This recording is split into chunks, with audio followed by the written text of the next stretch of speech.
My name is Nora Whitaker. For 26 years my family told everyone in Seattle that I could not take care of myself. My mother used that story to raise money. My father used that story in court. My brother used that story to build a company.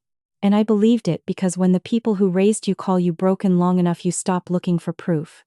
Then one test for a job told me the truth. I wasn't impaired. I wasn't helpless. I wasn't the daughter they had been protecting. I was the daughter they had been stealing from. And by the time I found the trust fund my grandmother left for me, most of it was already gone. If you've ever watched a family hide control behind the word love, stay with me until the end. Because this is not a story about forgiveness.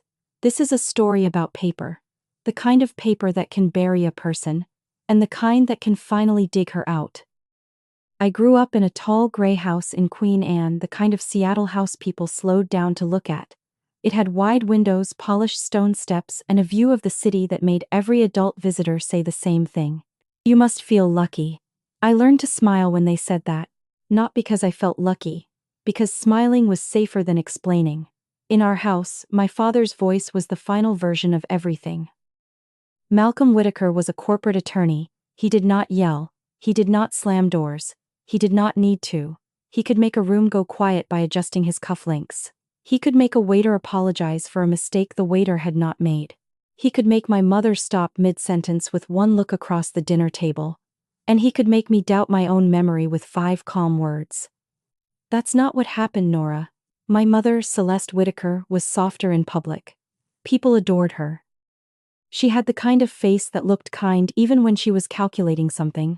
Perfect hair, soft cardigans, pearls at charity luncheons, a hand on someone's shoulder at exactly the right moment. In Seattle's education circles, she was known as a tireless advocate for children who needed extra support. She gave speeches. She hosted fundraisers. She sat on panels with school administrators and nonprofit directors. And somewhere in nearly every speech she mentioned me. Not by name at first. She would say, as a mother of a child with profound developmental challenges. The room would go still. People would lean in. My mother knew how to make pain sound expensive. Then she would tell them about the sacrifices, the appointments, the fear, the grief of accepting that your child might never become independent. People would wipe their eyes. They would write checks. And I would stand near the back of the room in a dress she had chosen for me, holding a small plate of untouched fruit, feeling like an exhibit.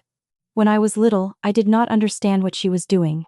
I only understood that whenever adults looked at me after one of her speeches, their eyes changed. They became softer, slower. Pity has a speed.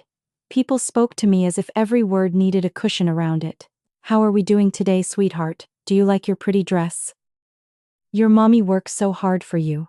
I hated that last one the most. Even before I had the words for why I hated it. Because it made my life sound like a burden my mother had bravely agreed to carry.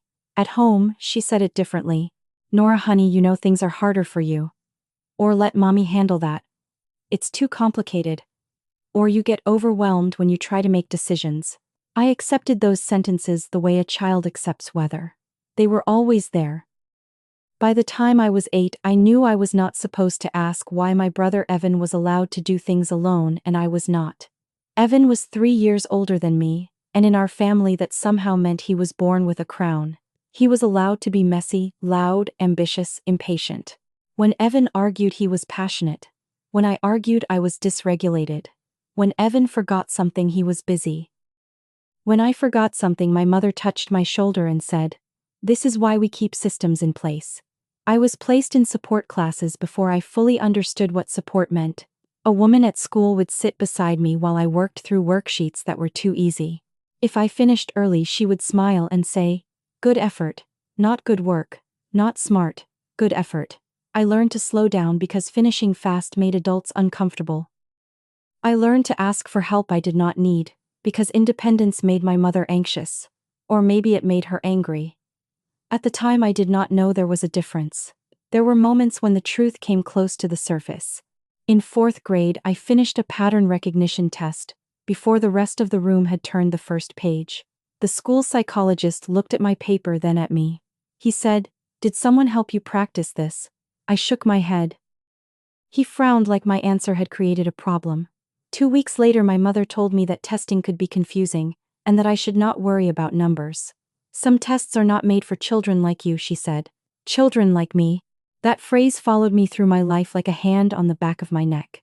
Children like me did not go to sleepovers unless Celeste called the parents first. Children like me did not take public buses. Children like me did not have private bank accounts. Children like me did not fill out forms alone. Children like me did not question lawyers. My father had a phrase for it too. Legal capacity. I first heard him say it when I was 12. I had asked why Evan got to sign something for a school trip, and I did not. My father barely looked up from his laptop. Because legal capacity matters, Nora. I did not know what that meant. I only knew the way he said it made me feel smaller. My grandmother did not talk to me like that. My mother's mother, Evelyn, lived in a small house near Lake Washington full of books and old photographs and chipped blue mugs. She wore sweaters with holes in the sleeves and did not care who noticed. When I visited her, she gave me puzzles, not baby puzzles, real ones. Number sequences, logic grids, old mystery novels with bookmarks tucked into chapters where she thought I might figure it out before the detective did. She never praised me like I was fragile. She would just say, "You saw that quickly," or "Your mind likes structure," or once when I solved a puzzle she said had taken my uncle 3 days, she leaned back and said, "There you are." I asked her what she meant. She said, "The real you. The one they keep trying not to notice." I carried that sentence for years without understanding it. When I was 15, I heard my parents arguing in the kitchen after one of our visits. My mother said, "She fills Nora's head with ideas." My father said, "Your mother is emotional with money and reckless with opinions." Then his voice dropped. "We'll handle it when the time comes." I did not know what time he meant. I should have remembered that. I should have remembered everything. But when you are raised inside a story, you do not know it is a story. You think it is the world. My grandmother died 2 years later. At the funeral, my mother cried beautifully. I do not mean that cruelly. It was beautiful. One hand pressed to her mouth.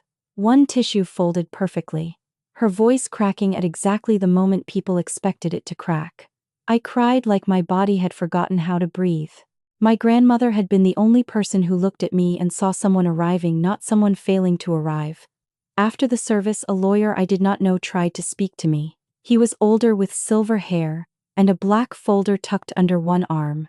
"Nora," he said gently, "your grandmother wanted." My father stepped between us.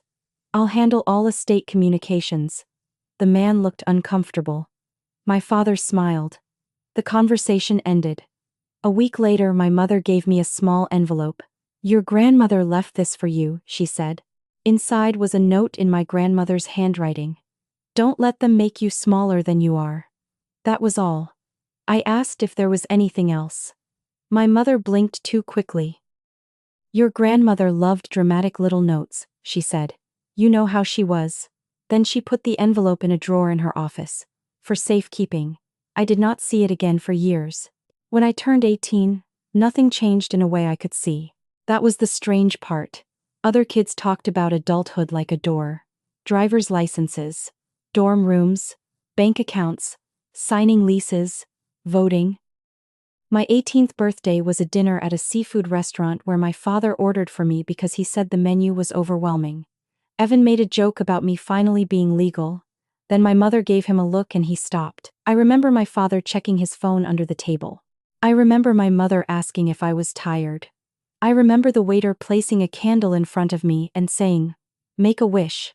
I wished that one day I would wake up and feel normal. Not brilliant. Not special. Just normal enough to be trusted with my own life.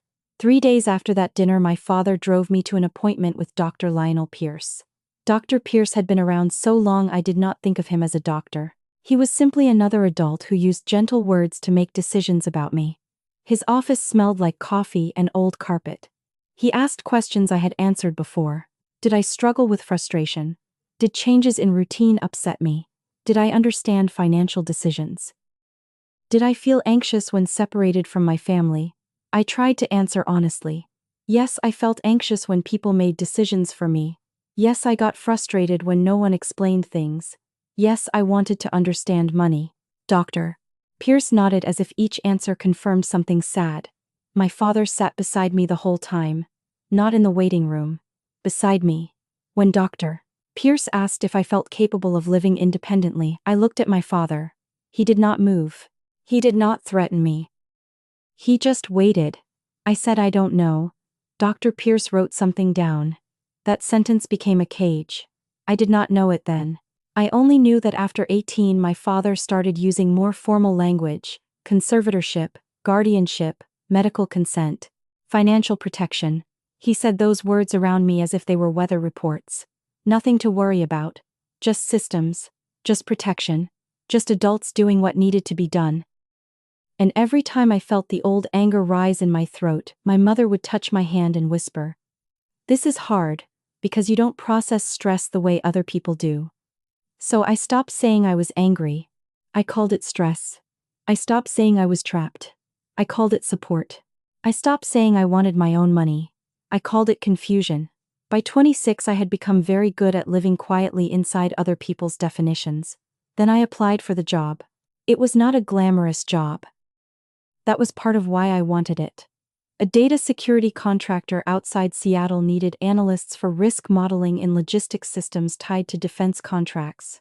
The listing mentioned pattern recognition, anomaly detection, structured thinking, patience with large datasets. For the first time in years, I read a job description and felt something inside me sit up. Not hope exactly. Recognition. I knew this language. Patterns had always made more sense to me than people. Numbers did not pity you, data did not lower its voice. A sequence either held or it broke. I applied without telling my parents. That was the first real secret I had ever kept. June Park helped me. June and I had known each other in high school before my mother quietly discouraged the friendship. June had once told me, "Your family talks about you like you're not in the room even when you are." At 16, that sentence scared me so much, I stopped answering her texts. At 26, I found her on social media and sent one message. "I'm trying to apply for a job, and I don't know how to do it without my parents seeing." She replied 3 minutes later, "Come over Saturday." June lived in Tacoma, then in a small apartment above a bakery with too many plants and a couch that swallowed you if you sat too far back. She did not make a big emotional scene when she saw me. She just opened the door, looked me up and down, and said, "You look like somebody who has been apologizing for breathing." I almost cried before I stepped inside. She helped me build a resume. It looked thin because my life had been made thin on purpose. But I had taken online courses. I had built models no one in my house cared about. I had done unpaid data cleanup for one of Celeste's nonprofits, because she said it would give me something manageable. June stared at one of my spreadsheets for 10 minutes, and said, "Nora, this is not manageable. This is insane. Bad insane. No, the other kind." I did not let myself believe her, but I submitted the application. 2 weeks later they called. Then came the assessment. Because of the kind of work involved, the company required cognitive and psychological screening. When the HR coordinator told me, I nearly withdrew. My entire body reacted before my mind did. Testing meant rooms with clocks. Testing meant adults with pens. Testing meant my father waiting outside or inside or somewhere nearby. Testing meant discovering again that everyone had been right about me. June did not let me withdraw. "You are not taking the test for them," she said. "You are taking it without them." That sounded simple. It was not. The testing center was in a clean building near downtown with glass walls and quiet elevators. No one there knew my mother. No one spoke to me slowly. No one looked at my father before asking me questions because my father was not there. The evaluator was a woman named Dr. Hale. She had short gray hair and the sharpest eyes I had ever seen. She did not smile too much. I liked that. For 2 days I took tests: memory, logic, processing speed, pattern recognition, problem solving, emotional regulation, stress response, financial reasoning. At the end, Dr. Hale asked me to sit in her office. She closed the file. Then she opened it again. That scared me. People only did that when something was wrong. "Nora," she said, "before we finalize this report, I need to ask you about your prior records." My hands went cold. "What about them?" "They state that you have a severe developmental impairment, affecting judgment, independence, and executive function. I nodded. That was the language I had grown up under. Dr. Hale watched me carefully. Who told you that? My doctors, my parents, my school. And have you ever seen the full evaluations? I shook my head. My father handles those. Something changed in her face. Not pity, concern. She turned the report so I could see it. I cannot speak to records I did not create, she said. But based on the testing you completed here, I do not see evidence supporting that description. I stared at the page. There were percentiles, scores, clinical language. My eyes grabbed at phrases. Superior range. Exceptional analytical reasoning. High cognitive flexibility. No evidence of impaired decision-making capacity. I read the same line 4 times. No evidence of impaired decision-making capacity. I waited for the room to tilt. It did not. The room stayed exactly where it was. That made it worse. Because if the room was real, the paper was real too. I whispered. So I'm not. I could not finish. Doctor. Hale's voice softened but only a little. These results suggest you are highly capable, particularly in structured analytical tasks. Highly capable. No one in my family had ever put those 2 words next to my name. I walked out of that building with the report sealed in a folder held against my chest like it might disappear if I loosened my grip. Outside Seattle was gray and wet and ordinary. People crossed the street with coffee cups. A bus hissed at the curb. Somewhere a man laughed into his phone. And I stood there realizing my entire life had cracked open without making a sound. That was the first betrayal. Not the money. Not yet. The first betrayal was understanding that my mind had never been the thing trapping me. Their story about my mind had. I did not confront my parents right away. That was the smartest thing I did by accident. I wanted to run into the Queen Anne house, throw the report on the dining table, and scream until every chandelier shook. But something in Dr. Hale's face had warned me. The old records mattered. If there were 2 versions of me on paper, I needed to know who had written the first one. So I started searching. Quietly, clumsily at first. I requested medical records, and was told the authorized party on file would need to approve release. The authorized party was my father. I requested school records, and received partial files, with missing attachments. I requested court records and had to call 3 different offices before someone said a word that stopped me cold. Guardianship. Do you mean medical guardianship? I asked. The clerk paused. Financial and medical according to the order. I wrote the case number on the back of an envelope because my hands were shaking too hard to type. At the courthouse records office I sat at a public terminal and searched my own name, Whitaker Nora Elise. There it was. A petition filed shortly after my 18th birthday. Petitioner Malcolm Whitaker. Subject Nora Elise Whitaker. Basis: developmental incapacity, impaired judgment, inability to manage financial affairs. Attached medical declaration, Dr. Lionel Pierce. The words were clinical, clean, devastating. There was no screaming in those pages. No villain speech. No confession. Just a series of calm statements that turned me from a legal adult into a managed asset. I kept reading. My father had argued that I required continued support for my own safety. My mother had submitted a statement about my vulnerability.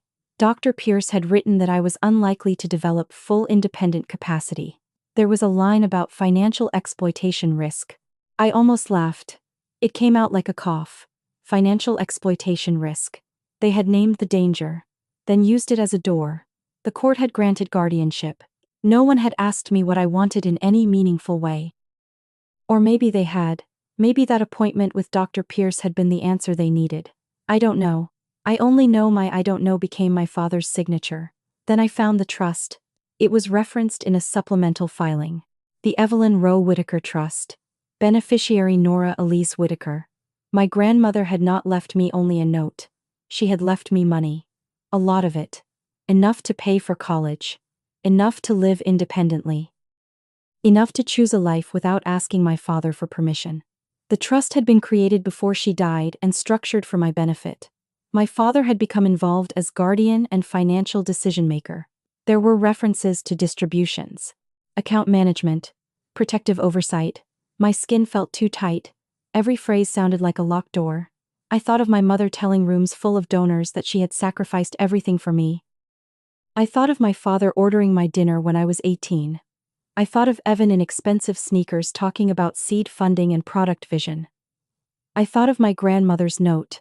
Don't let them make you smaller than you are. They had not just made me smaller, they had made me legally smaller. I printed what I could. I paid with cash because I did not want any charge showing up on an account my father could see. Then I took the folder to June's apartment. She read for a long time. June was not a quiet person, but that night she was quiet. When she finally spoke, her voice was flat. Nora, this is not a misunderstanding. I know. No. I need you to hear me. This is not overprotective parents. This is a system.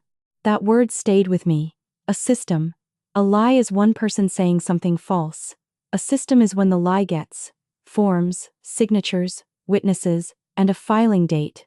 That weekend I found Dr. Lionel Pierce's name in old charity photos. Standing beside my mother at a gala. Standing beside my father at a legal association dinner. Standing beside Evan at some Innovation for Learning Differences panel. He was not a distant doctor. He was family infrastructure. I searched Celeste's foundation next. The Whitaker Learning Access Initiative. I had always hated that name without knowing why. It sounded clean and generous. Its website showed smiling children, bright classrooms, my mother on stage with a microphone. Under donor language I saw the phrase anonymous private gifts. Under annual reports I saw consulting expenses, technology partnerships, educational access pilots. Some of the numbers were large. Too large for a charity my mother described as grassroots, when she wanted sympathy, and high impact when she wanted money. One vendor name appeared more than once. Northline Educational Systems. I looked it up. A consulting company. Registered agent. A downtown office address. I searched that address. It appeared on another company. Then another. Then one tied to Evan's startup. My brother's company had a beautiful website. Bright colors. Children looking at tablets. Words like adaptive intelligence access, equity, future-ready learning. There were photos of Evan in a blazer, smiling like a man who had invented sunlight. I stared at his face and remembered him at 21, telling me not to touch his laptop because I wouldn't understand what was on it. Maybe I would not have then, but I understood the records now. Not all of them. Not yet. Enough to know there was a path. And the path had my name at the beginning. I still made the mistake of thinking truth would scare them. That is what people do when they are new to betrayal. They think exposure changes the person who lied. Sometimes exposure only shows you how long they have been practicing. I went to the Queen Anne house on a Thursday evening. My mother had invited me for dinner because she said she missed having her girl at the table. That was how she said things when she wanted to test whether I was still obedient. I brought the folder in a tote bag. It felt heavier than paper. Dinner was salmon, roasted asparagus, and the kind of potatoes my mother called rustic even though someone else had cooked them. Evan was there scrolling his phone. My father sat at the head of the table. My mother poured wine for everyone except me. When I reached for the water pitcher, she said, "Careful, sweetheart, it's heavy." It was not heavy. I put the folder on the table. No one spoke for 2 seconds. It was the most honest silence we had ever had. My father looked at the folder, then at me. "What is that?"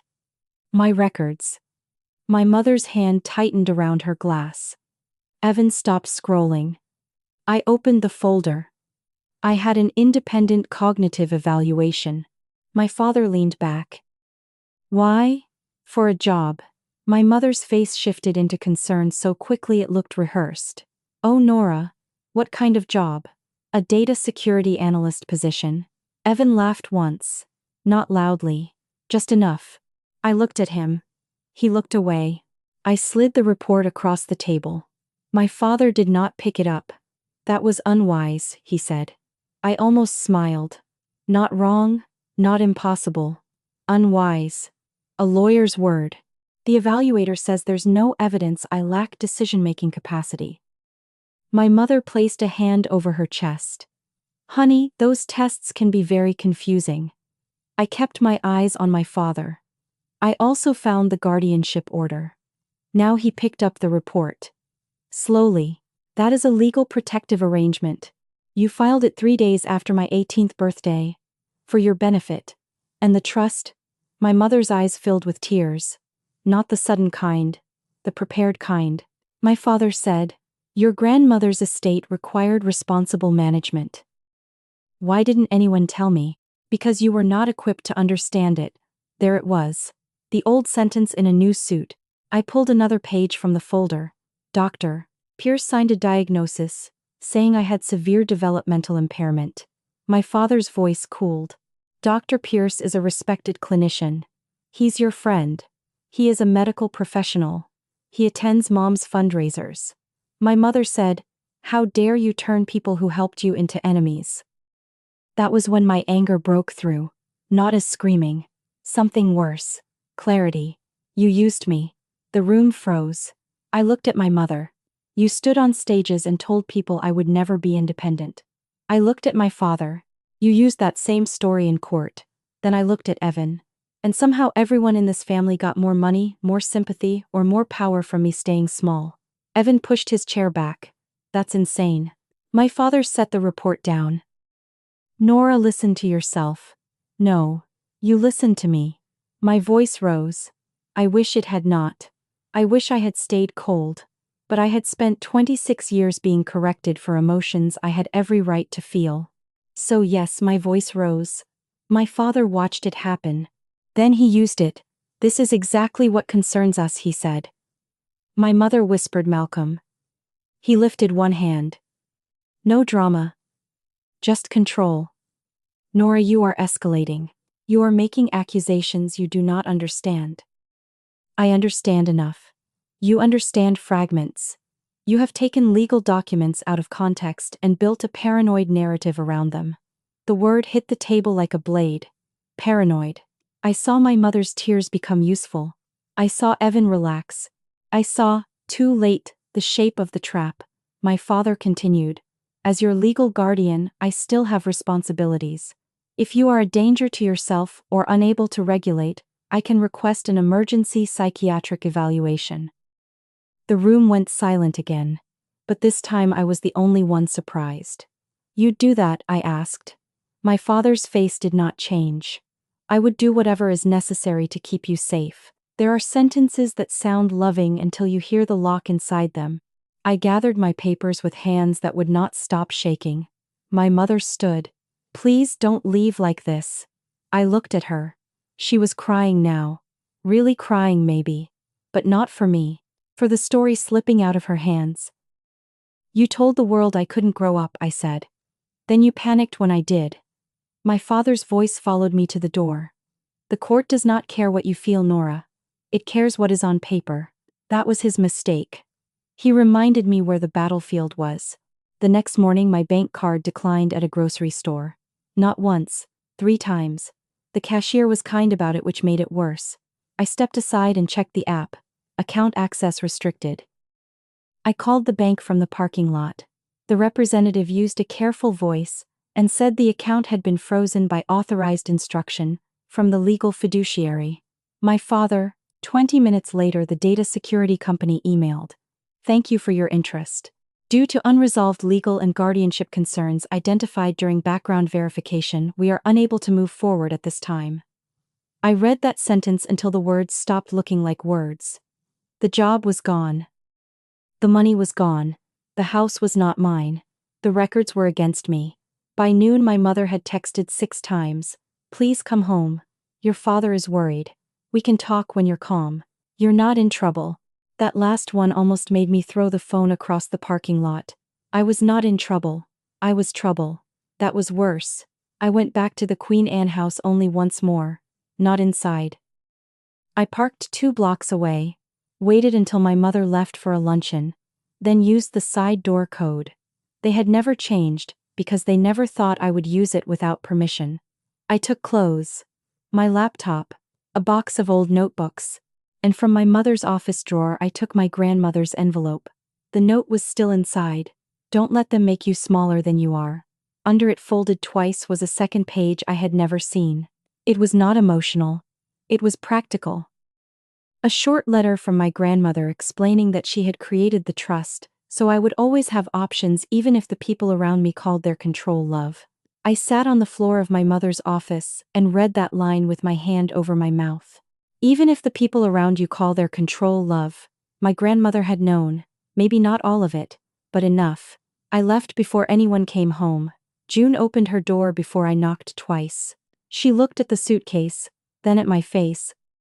"Couch is yours," she said. That was how I moved to Tacoma. Not with a plan. With a suitcase, a folder, and a frozen bank account. June's apartment was too small for 2 grown women, 3 plants that behaved like furniture, and 1 person having a legal identity crisis. But it was the first place I had ever stayed where no one monitored how long I showered. No one asked where I was going. No one took my mail first. No one told me I looked tired in a way that meant I was becoming inconvenient. I slept badly for weeks. I kept waking up convinced my father had found a way to make the couch illegal. During the day, I applied for jobs that did not require clean background checks. A warehouse in a logistics center hired me for early shifts. The work was repetitive. Scan, sort, lift, log, move. My body hurt in places I did not know could hurt. But there was one mercy in it. Boxes did not gaslight you. If a package weighed 30 pounds, it weighed 30 pounds. If a barcode failed, it failed.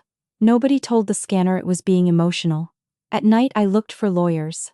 That was its own humiliation. I called guardianship attorneys, civil litigators, elder law firms, disability rights groups. Most did not call back. Some heard my last name and became very careful. Others listened until I said my father was my legal guardian and had fabricated my incapacity. Then the tone changed. Not openly. Professionally. "I see. That sounds complicated. Do you currently have a treating provider? Are you under psychiatric care?" One attorney said, "I'm not saying I don't believe you, but these cases often involve a distorted perception of family support." A distorted perception.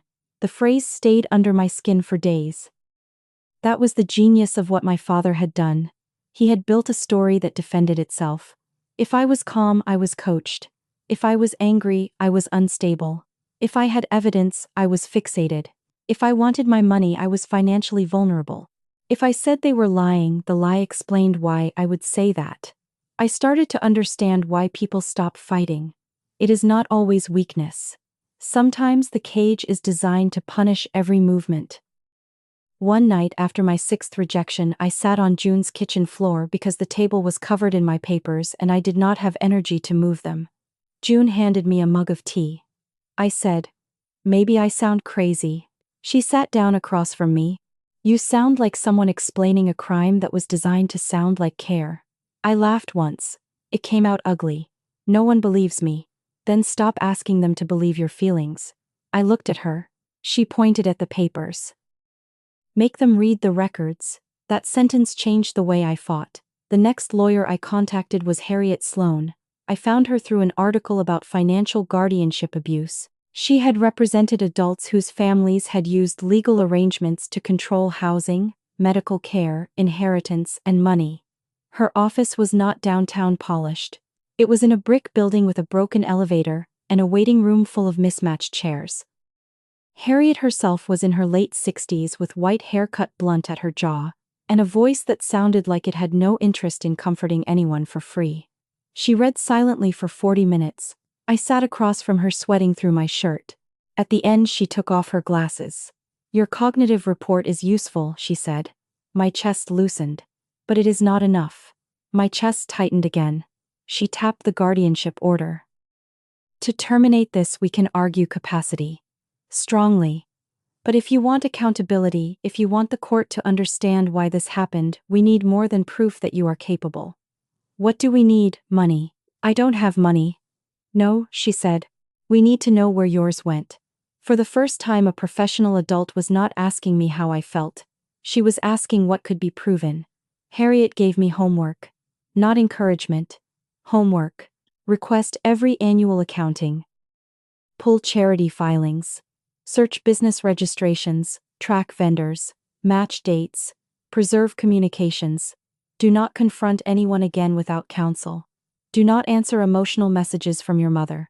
Do not speak to your father on the phone. If they send anything, save it. If they threaten anything, save it faster. I left her office with a legal pad full of instructions and a strange feeling in my chest. Not happiness. Direction.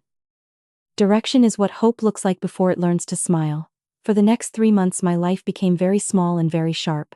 Warehouse before sunrise, bus rides in the dark, June's couch, public databases, tax forms, corporate records, annual reports, old gala brochures, archived websites, screenshots, spreadsheets. I built a timeline because timelines do not care who has a nice reputation. My grandmother died in March. The guardianship petition was filed in June.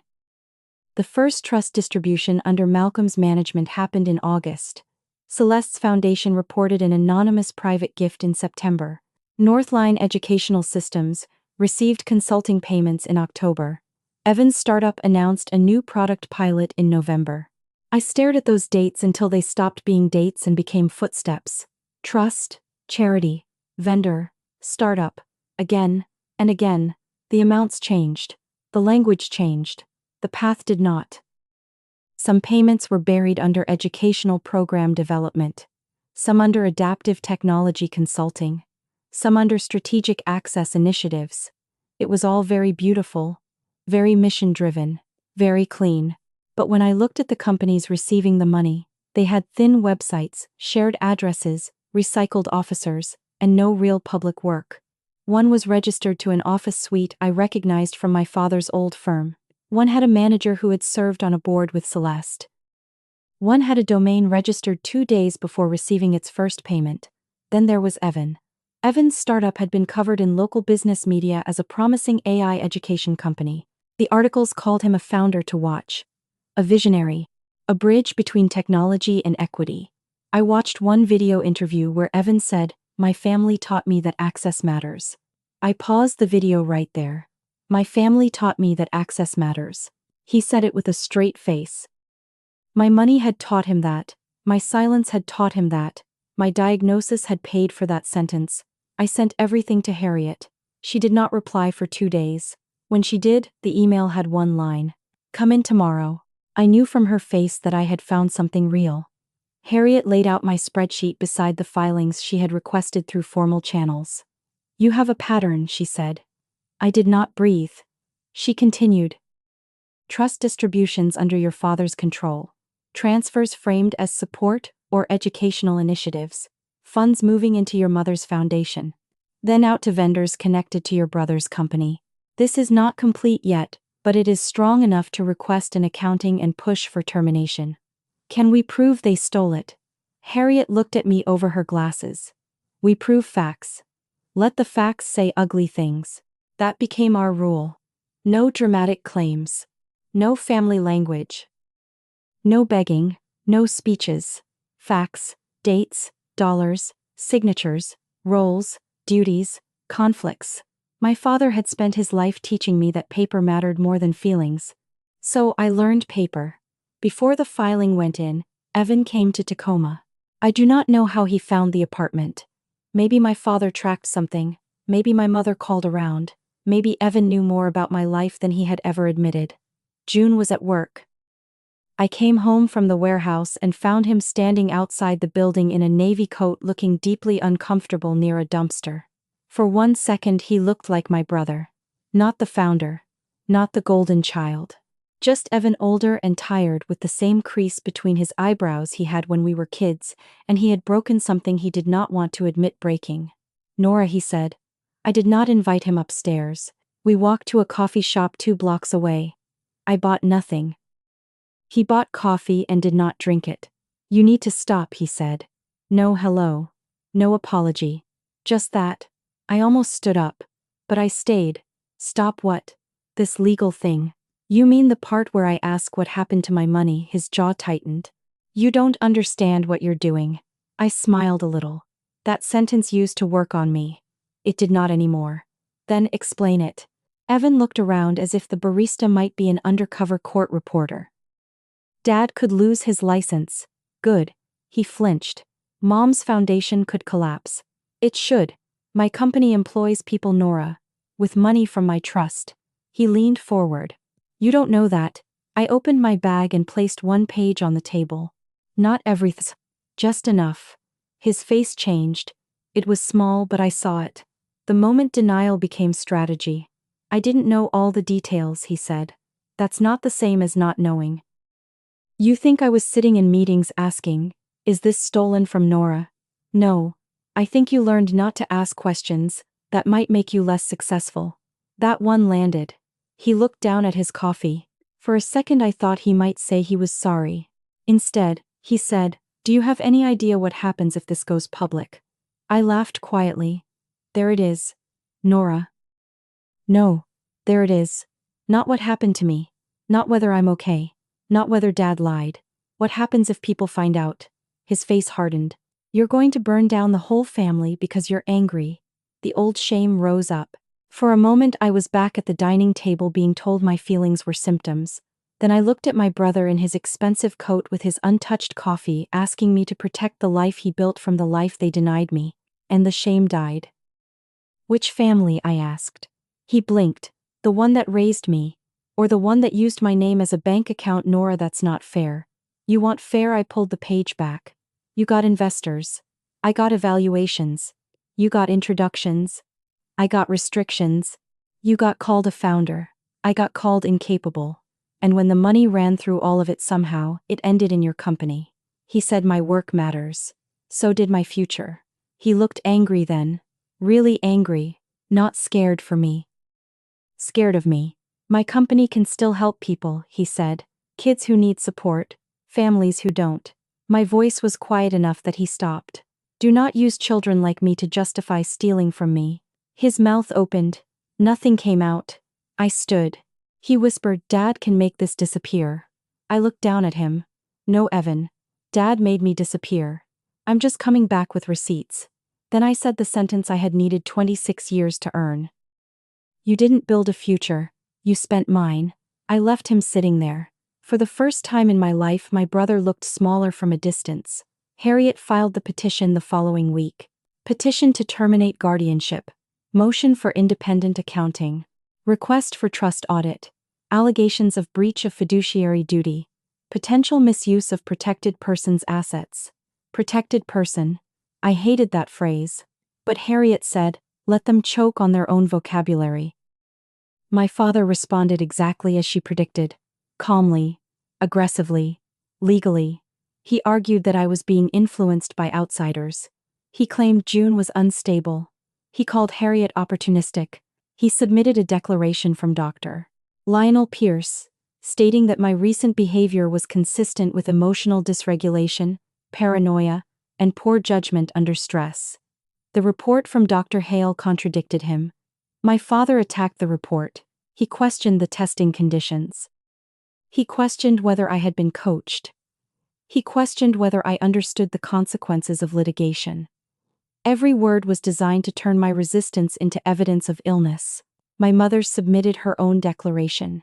It was worse than my father's because it sounded loving. She wrote about my childhood challenges, my sensitivity, my confusion around money, my tendency to become overwhelmed by complex topics. She wrote, Nora has always wanted independence, and as her mother, I grieve that desire because I know how easily the world could hurt her. I read that line in Harriet's office. The room went blurry. Harriet slid a box of tissues across the desk without looking at me. I did not take one. If I started crying, I was afraid my mother would somehow win from miles away. Harriet said, you can cry. Just don't email anyone while doing it. That was Harriet's version of tenderness. The court ordered mediation before a full hearing. Harriet warned me that mediation would be emotional theater. Your father will present a business solution. Your mother will present a moral wound. Your brother will present collateral damage. Your job is to say as little as possible. The mediation room was in a downtown office building with a view of water. That felt cruel. Beautiful rooms make ugly things harder to name. My father arrived in a dark suit. My mother wore cream. Evan looked exhausted. Dr. Pierce was not there, but his declaration sat in the folder on my father's side like a loaded weapon. My mother cried within the first 7 minutes. Not sobbing. Just enough. I never wanted this, she said. Harriet wrote something on her legal pad. Probably yes, she did. My father spoke for most of them. He said the family wanted peace. He said my grandmother's trust had always been managed with my best interests in mind. He said the foundation's work aligned with my needs and values. That was a clever phrase. My needs and values.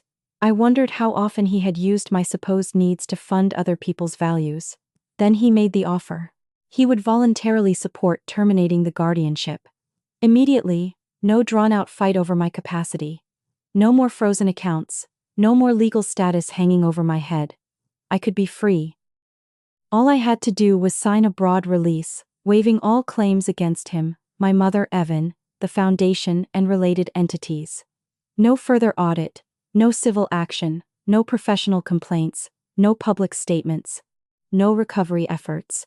Freedom in exchange for silence. It was the most tempting trap I had ever seen. My whole body wanted to sign. I wish I could say I stood strong immediately. I did not. I stared at the paper and imagined walking out without the word guardianship attached to my name. I imagined opening my own bank account, applying for jobs without explaining my father, sleeping without fear of emergency evaluations, being legally mine. The release sat in front of me. So did the audit request. Harriet did not tell me what to do. That was why I trusted her. She only said, "Read the last paragraph." I read it. It said I acknowledged all actions taken by the released parties had been in good faith and for my benefit. For my benefit. The words went through me like cold water. If I signed, I would not just be giving up money. I would be helping them write the ending. On paper it would say they had loved me responsibly. On paper it would say they had protected me. On paper I would become the grateful daughter who misunderstood complicated decisions and then accepted a generous resolution. My father was watching me, not nervously, confidently. He thought I was tired enough to trade truth for air. He was almost right. Then I thought of my grandmother. Not the note. The second page. Even if the people around you call their control love. I put the release down. No. My mother closed her eyes. Evan cursed under his breath. My father leaned back. Harriet's pen stopped moving. I said it again. No. My father's voice stayed smooth. Nora, do not let anger cost you your independence. That was when I looked at him and understood the last piece of the cage. He was offering me what he had stolen, but only if I let him keep the story. I want the audit, I said. My mother whispered, "Why are you doing this to us?" And there it was. After everything, she still thought the wound belonged to her. I looked at her for a long moment. Because if this was for my benefit, I said, why did everyone benefit except me? No one answered. Mediation failed. That failure saved me. The hearing lasted 2 days. It did not look like television. No shouting. No surprise witness bursting through doors. No one confessed because guilt overwhelmed them. Real accountability is slower than that. It comes in binders. It comes in page numbers. It comes when someone who has spent years sounding untouchable has to explain line item number 47. Harriet started with capacity. Dr. Hale's evaluation. My work samples. My independent living arrangements. My employment. My ability to understand legal proceedings. Then she moved to inconsistency. If I was too impaired to manage money, why had I been used as a symbolic representative in foundation materials? If I could not understand data, why had Celeste relied on my unpaid data cleanup for donor reports? If I lacked judgment, why had my father never pursued modern reassessment until I challenged him? Then came the money. Harriet did not accuse at first. She walked, trust distribution, foundation receipt, vendor payment, related entity, startup benefit, trust distribution, foundation receipt, vendor payment, related entity, startup benefit, again, and again. By the fourth repetition the pattern did what emotion could not. It made the room understand. My father tried to call the transfers strategic investments. Harriet asked where I had approved them. He said approval was not required due to guardianship. Harriet asked how an investment into Evan's private startup served my direct benefit. He said the technology aligned with my family's charitable mission. Harriet asked why charitable mission funds were being routed through vendors with ties to Evan. He objected. The judge told him to answer.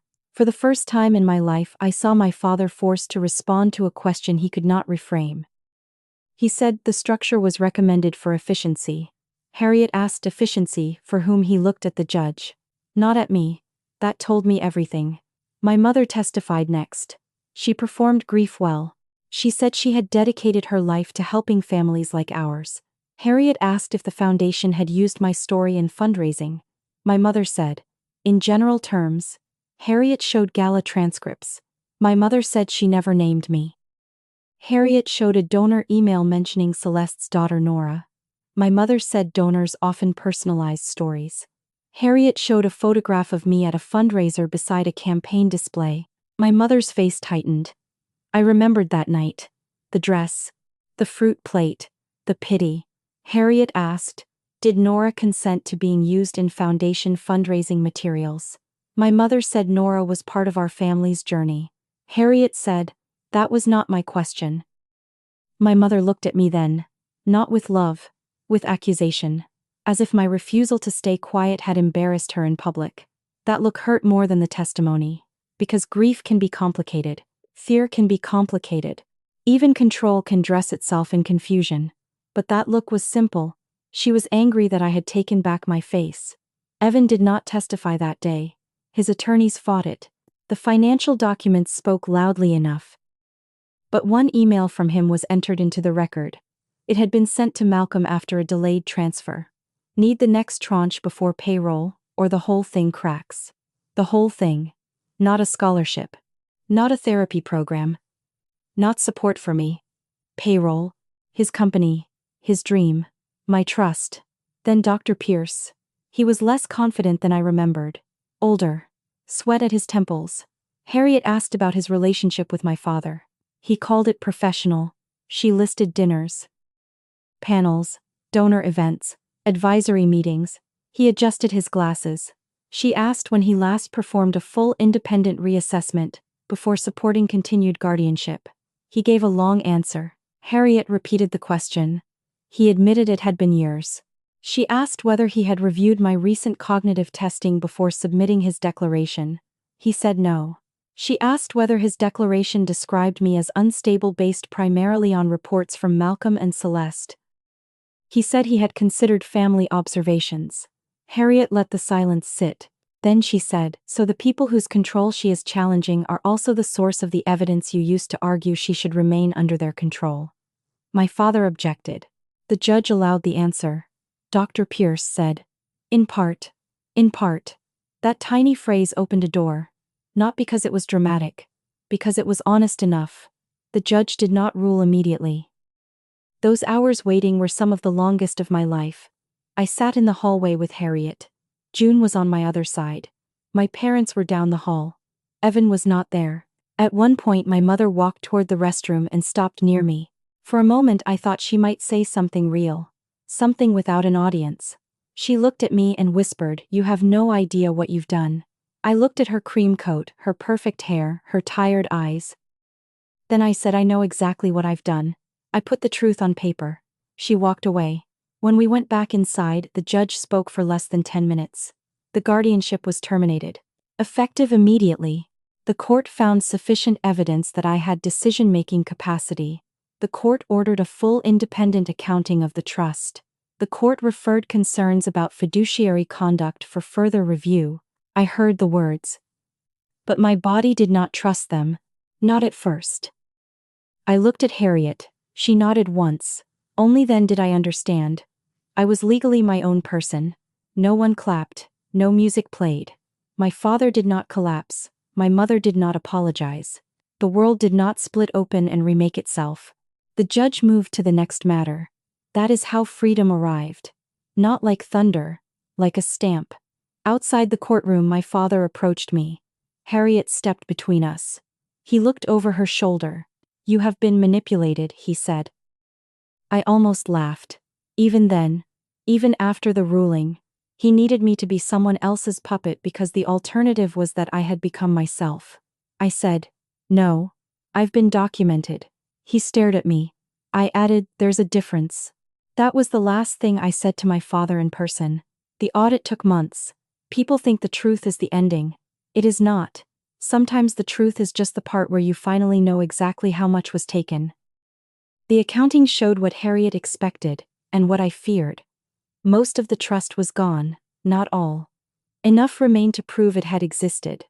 Not enough to restore what it was meant to give me. The money had moved through fees, investments, foundation transfers, vendor contracts, consulting agreements, and startup support. Some of it might be recoverable through litigation, some might not. Some had been spent so thoroughly that getting it back would cost more years of my life than I was willing to hand them. That was the cruelest part. Winning did not rewind anything. It did not give me the apartment I could have had at 19. It did not give me college without begging.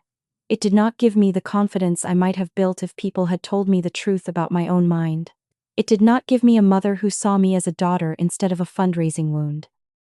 It did not give me a father who chose ethics when no one was watching. It did not give me a brother who loved me more than he loved being impressive. The court gave me legal freedom. It could not give me the years back. For a while I was angry at that. Then Harriet said something that annoyed me because it was true. Courts can restore rights. They are terrible at restoring time. So I stopped waiting for the legal system to give me a childhood. I built an adulthood instead. The first bank account I opened alone felt ridiculous. I sat across from a banker half my age while she explained online access and debit card limits. I nodded like a normal person. Then I cried in my car for 20 minutes with the welcome packet on the passenger seat. Not because banking was beautiful. Because no one else's name was on the account. My first apartment was small. Smaller than June's living room maybe. The heating clicked all night. The kitchen drawer stuck. The neighbor upstairs walked like he was punishing the floor. I loved every inch of it.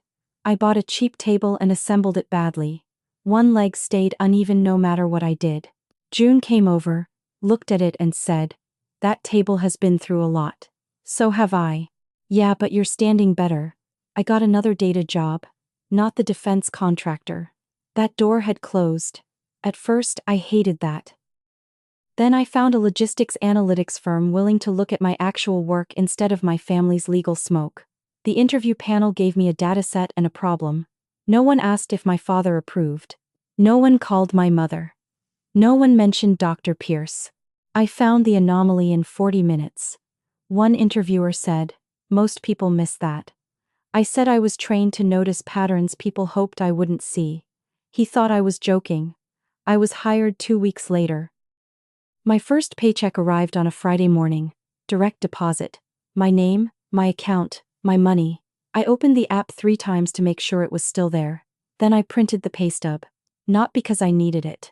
Because paper had taken so much from me that I wanted paper to witness this too. Harriet sent me a certified copy of the final order after the last guardianship matter closed.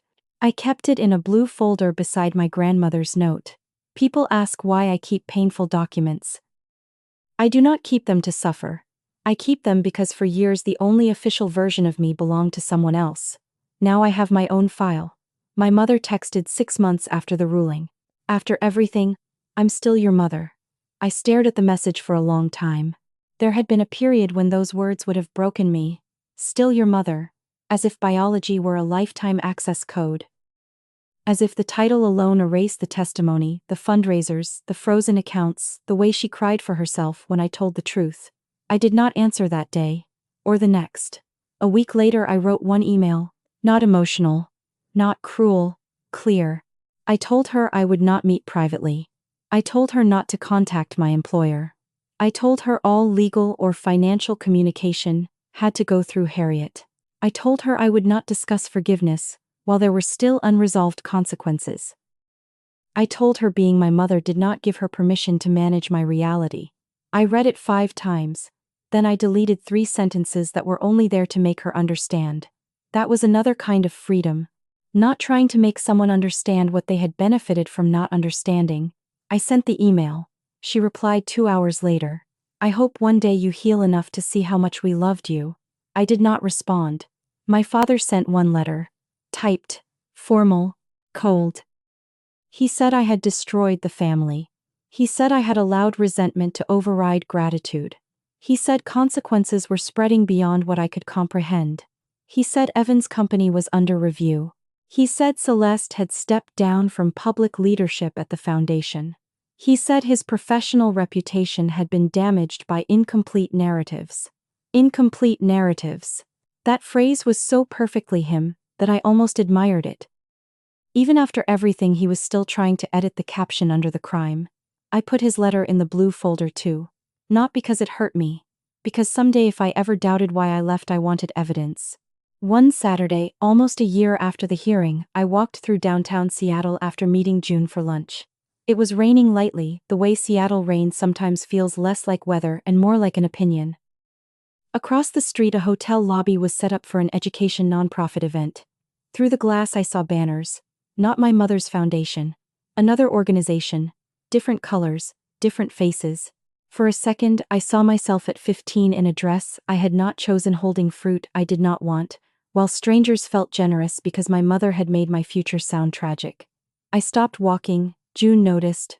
"You okay?" I looked at the banners. At the people signing in. At the soft lights and polished smiles. Then I looked at my reflection in the glass. Older than the girl in the dress.